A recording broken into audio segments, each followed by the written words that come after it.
স্বাস্থ্য ভবনে দিয়েছিলেন। আমাদের রাজ্যের স্বাস্থ্যমন্ত্রীর নাম যেন কি? মাননীয়া মমতা ব্যানার্জি। আমাদের রাজ্যের স্বাস্থ্যমন্ত্রীর নাম স্বাস্থ্য ভবনে জমা করেছে। উনি বলেছেন মমতা ব্যানার্জি কাছেও তিনি দিয়েছিলেন। তিনি কি পেয়েছেন? পাল্টা ধমকি পেয়েছেন, হুমকি পেয়েছেন। তাকে আরজিকর থেকে বদলি করে দেওয়া হয়েছে, কিন্তু যার নামে অভিযোগ, সে অভিযোগ করে থেকেছে সন্দীপ ঘোষ বহাল তবিয়তে আরজি করেই ছিলেন। বদলি করবে না মানুষ প্রতিবাদ। সেকেন্ড হোম বলি আমরা, কর্মক্ষেত্র মানে আমার সেকেন্ড হোম। আমার বাড়ির পরে আমার সবচেয়ে নিরাপদ যে জায়গা, সবচেয়ে যে আমার আশ্রয়স্থল, তা হলো আমার চাকরির জায়গা, তা হলো আমার কর্মস্থল। আর সেইখানে সরকারি চাকরি করে চাকরিরতা অবস্থায় পিজিটি পাঠরতা তরুণী চিকিৎসক তাকে রেপ হতে হলো এবং খুন হয়ে যেতে হলো। মানুষ তাই মানুষের ক্ষোভ, মানুষের যে আগ্নেয়গিরিটা, ঘুমন্ত আগ্নেয়গিরি মানুষ চাপা দিয়ে রেখেছিলেন। অনেক কষ্ট পেয়েছেন, অনেক কষ্ট করেছেন, কিন্তু বলেননি ওই তৃণমূল আসবে, এসে কি থ্রেট করবে, হুমকি দেবে, তাই বলেননি, চুপ করেছিলেন। কিন্তু মৌচাকে ঢিল পড়ার মতো আরজি করের ওই ঘটনা, মৌমাছিগুলো বেরিয়ে পড়েছে, হুল নকডাক মৌমাছিগুলো বেরিয়ে পড়েছে। তাই তারা বলছে উই ওয়ান্ট জাস্টিস। তারা বলছেন আরজি করে এই দুর্নীতির সিন্ডিকেট, তারা বলছেন যে একের পর এক প্রতিদিন দেখুন চাকরি প্রার্থী যারা বসে আছে, মেধার বদলে ঘুষ দিয়ে যারা চাকরি পেয়েছে, সেই তাদেরকে দিয়ে আজকে স্কুল কলেজগুলো চলছে। আমরা জানি না আপনাদের আমাদের পরবর্তী প্রজন্ম, আপনার পরবর্তী প্রজন্ম কাদের কাছে পড়াশোনা করবে, তারা আদৌ পড়ার যোগ্য কিনা, কারণ তারা হচ্ছে ঘুষ দিয়ে চাকরি পেয়েছে। আর যারা পায়নি তারা বসে আছে, মেধা নিয়ে যারা তারা বসে আছে স্ট্যান্ডে। মানুষ সহ্য করতে পারছিলেন না।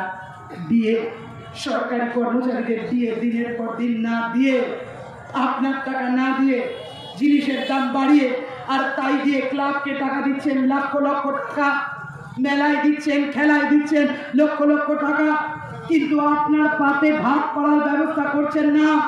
একটা কর্মসংস্থানের ব্যবস্থা হয়নি আমার রাজ্যে গত 14 বছরে।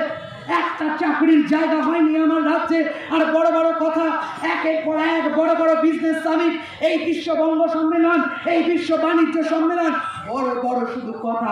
আর মানুষ দেখেছেন একের পর এক, একটার পর একটা মানুষ দুর্নীতি দেখেছেন। আর তাই সেদিন যেদিন আরজি করে মেয়েটা ধর্ষিতার খুন হয়ে যাওয়ার পর চিকিৎসক যখন তার মা বাবাকে প্রথম বলা হলো আত্মহত্যার ঘটনা, প্রথমে বলা হয়েছে অচৈতন্য অবস্থায় পড়ে আছে, তারপরে বলেছে আত্মহত্যার ঘটনা, আর তারপর মা বাবাকে পর্যন্ত দেহের অধিকার না দিয়ে তাকে পুড়িয়ে দিয়েছে।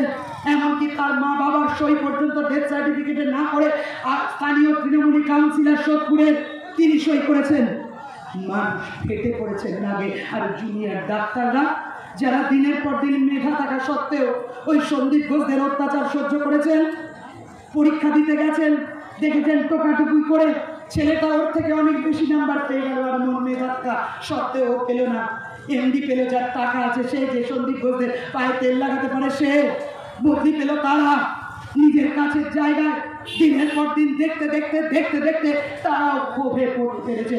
তাই একদিকে বাইরের আন্দোলন আর একদিকে ভেতরের আন্দোলন এক জায়গায় মিশে গেছে। তোমার স্বর আমার স্বর, জাস্টিস ফর আরজি করে মিশে গেছে। তাই সারা রাজ্যের মানুষ, দেশের মানুষ, এমনকি আন্তর্জাতিক ক্ষেত্রে এর লড়াই ছড়িয়ে পড়েছে। যারা এই লড়াইয়ে নিজেকে সামিল করতে পারেননি তারা মনে করছেন আমরা কি অপরাধ করলাম, আমাদেরকেও এই লড়াইয়ে সামিল হতে হবে। হ্যাঁ, এটা পশ্চিমবঙ্গের অবস্থা।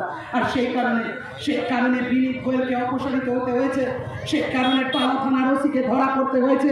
দিনের পর দিন আমরা দেখেছি যারা আরজি করকে ভাঙলো, যে দুষ্কৃতীরা আরজি কর ভাঙচুর করলো, গোল গোল করে সোশ্যাল মিডিয়ায় যাদের মুখগুলো চিহ্নিত করে দেওয়া হলো, যারা একজন তৃণমূলের দুষ্কৃতী, যারা একজন তৃণমূলের কেষ্টবিষ্টু, তাদেরকে ধরা না করে দিনের পর দিন প্রতিবাদীদের দিয়ে সমন টাঙানো হচ্ছে।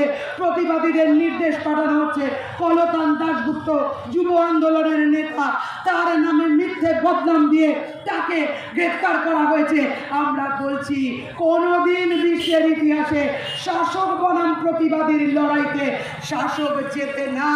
আপনার কটা লালবাজার আছে, কটা মালদা থানা আছে, কটা কালিয়াচক থানা আছে, কটা আপনার আছে বলুন, কটা আছে আপনার গাজলের থানা, কটা চাঁচল, কটা হরিশ্চন্দ্রপুর, কটা আছে আপনার, কটা রায়গঞ্জ, কটা বালুরঘাট, কটা জলপাইগুড়ি, কটা দার্জিলিংয়ের থানা আছে যেখানে আপনি এই কোটি কোটি প্রতিবাদী মানুষকে জেলে ভরে রাখতে পারবেন?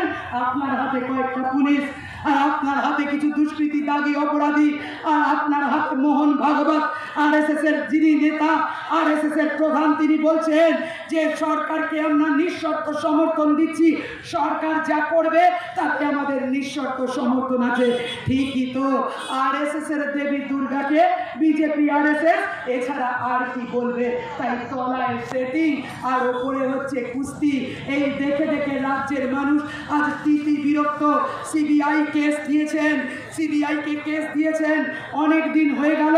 সিবিআই এর ট্র্যাক রেকর্ড আমাদের রাজ্যের জন্য খারাপ। আমরা দেখেছি শিক্ষাক্ষেত্রের আন্দোলনে সিবিআই এখনো পর্যন্ত ভালো করে চার্জশিট দিতে পারেনি।